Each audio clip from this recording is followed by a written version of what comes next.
kelompok 4 dengan judul RDL, Penerapan Hukum Faraday pada Generator Sederhana. Sebelum ke video selanjutnya, izinkan kami untuk memperkenalkan diri kami masing-masing. Perkenalkan, nama saya Yosef Nalom Emanuel Simatupang dengan NIM 123400085 dari Prodi Teknik Telekomunikasi TPB 36. Perkenalkan, nama saya Farid Malonardi dengan NIM 123400086 dari Prodi Teknik Telekomunikasi. Nama saya Dealila Anggreni Sinaga dengan NIM 123120140 dari Prodi Teknik Geofisika TPB 36. Saya Ahmad Rio Haji Saputra dengan NIM 123400083 dari Prodi Teknik Telekomunikasi. Saya Denny Rahman dengan NIM 123400084 dari Prodi Teknik Telekomunikasi. Saya Sidik Fisabilillah dengan NIM 123120141 dari Teknik Geofisika TPB 36. Yuk ikutin video kami selanjutnya.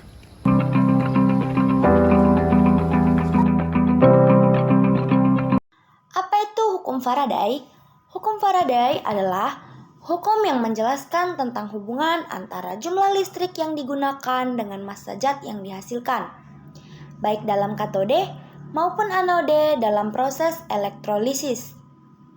Hukum Faraday ini menjadi salah satu hukum yang memiliki sumbangsih yang besar terhadap kemajuan listrik. Hukum ini juga tidak hanya digunakan dalam ilmu kimia, melainkan digunakan dalam ilmu fisika juga. Hukum Faraday adalah dasar bagi berbagai aplikasi penting dalam teknologi modern, seperti transformator, generator listrik, dan berbagai perangkat elektromagnetik lainnya. Seperti yang teman-teman ketahui, hukum Faraday ada dua. Bunyi hukum Faraday yang pertama, massa zat yang dilepaskan selama elektrolisis berbanding lurus dengan jumlah listrik yang digunakan. Sedangkan hukum Faraday kedua berbunyi, massa zat yang dilepaskan pada elektrolisis berbanding lurus dengan massa ekuivalen zat itu. Apa itu generator sederhana? Generator sederhana adalah perangkat yang mengubah energi mekanik menjadi energi listrik melalui prinsip induksi elektromagnetik. Perangkat ini terdiri dari kumparan yang berputar di sekitar medan magnet, menghasilkan arus listrik saat kumparan bergerak relatif terhadap medan magnet. Untuk alat dan bahan yang kita gunakan berupa kardus, tusuk sate, botol, tembaga, magnet, lem tembak, isi lem tembak, papan alas, timah, solder, penggaris, pena, cutter, gunting, amplas, dan lampu LED. Untuk cara pembuatannya, 1. Lilitlah tembaga pada botol kecil sebagai acuan. 2. Buatlah kincir dari kardus dengan ukuran kardus tengah lebih kecil sebagai jalur tali penghubung. 3. Letakkan magnet pada tengah lilitan tembaga dengan cara dilem pada sebuah tusuk sate. Yang 4, kemudian rangkailah alat seperti menyerupai roda penggerak dan berikan tali penghubung di tengah roda penggerak. Yang 5, sambungkan masing-masing ujung tembaga pada lampu. Yang 6, lalu putarlah roda penggerak yang sudah terhubung pada magnet di lilitan tembaga agar lampu bisa menyala.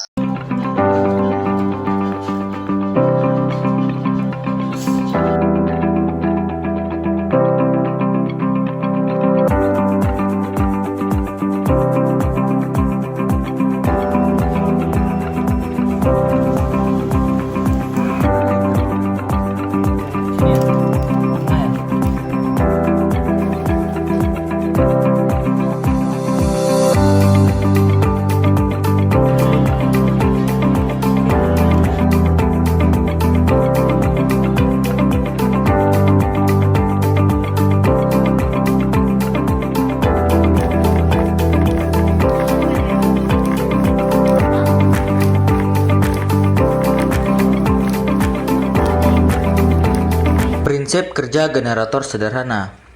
Pada prinsip kerja alat kami yaitu, magnet yang berada pada tengah-tengah kumparan diputar melalui sebuah tali yang disambungkan pada batang penyangga magnet yang ada, sehingga membuat magnet yang berada pada tengah kumparan berputar.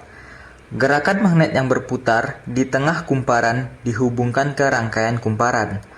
Perubahan medan magnet relatif terhadap kumparan menginduksi arus dalam kumparan. Hal ini terjadi karena adanya perubahan flux magnet yang melalui kumparan, yang kemudian menimbulkan gaya gerak listrik atau GGL sesuai hukum Faraday. Arus yang dihasilkan dapat digunakan untuk menggerakkan beban listrik seperti lampu. Prinsip inilah yang mendasari berbagai jenis generator, termasuk generator sederhana. Pada generator sederhana yang kami buat, magnet yang berputar di tengah kumparan menghasilkan perubahan magnet relatif terhadap kumparan yang menginduksi arus dalam kumparan. Namun, percobaan kali ini mengalami beberapa kendala yang membuat lampu LED tidak dapat menyala. Salah satu faktor kemungkinan adalah arus yang dihasilkan tidak cukup.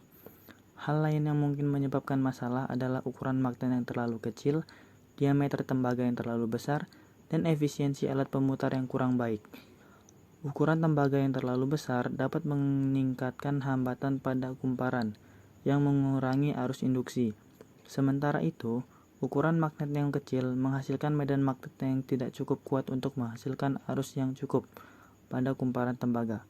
Kendala ini dapat mengurangi efisiensi perubahan energi mekanik menjadi energi listrik, mengakibatkan daya listrik yang dihasilkan tidak mencukupi untuk menghidupkan lampu LED. Kesimpulan pada percobaan kita kali ini ialah generator sederhana adalah alat yang mengubah energi mekanik menjadi energi listrik. Generator sederhana terdiri dari sebuah kumparan kawat yang diputar dalam medan magnet. Ketika kumparan tersebut diputar, garis-garis medan magnetik memotong kumparan yang menghasilkan arus listrik pada kumparan tersebut. Arus listrik yang dihasilkan dapat digunakan untuk menggerakkan peralatan listrik atau disimpan dalam baterai. Generator sederhana sering digunakan dalam aplikasi kecil atau percobaan ilmiah untuk memahami prinsip dasar pembangkit listrik. Demikianlah hasil dari kerja kelompok kami. Jika ada salah, mohon diomongkan baik-baik. Jangan pergi untuk mencari yang terbaik. Anjas.